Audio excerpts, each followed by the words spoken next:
I'm the mad scientist of this show, Dr. J, and today we're going to be talking about greasers.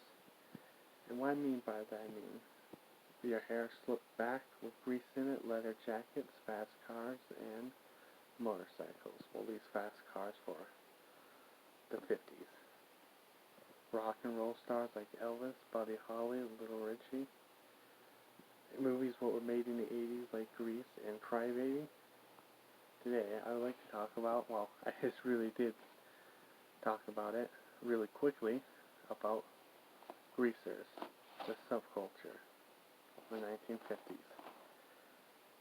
Not much to talk about it, but I do find the whole greaser culture interesting with like the whole car shows and getting together. Of course, I think car shows start in the 60s, so I'm kind of off there, but the ideal of car shows.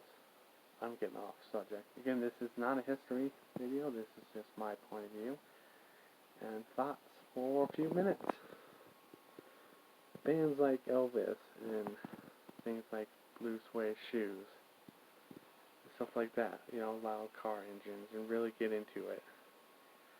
I believe the whole teenage years of life really started in the 50s. I don't think they really had a teenage identity before then. Like, things weren't to typically market towards teenagers before the 50s.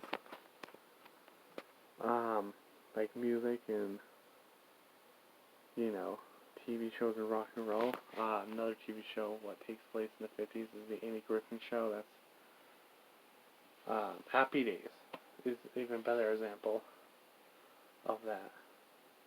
So, a good thing what came out of the 50s is, rock and roll by Little Richie and other artists.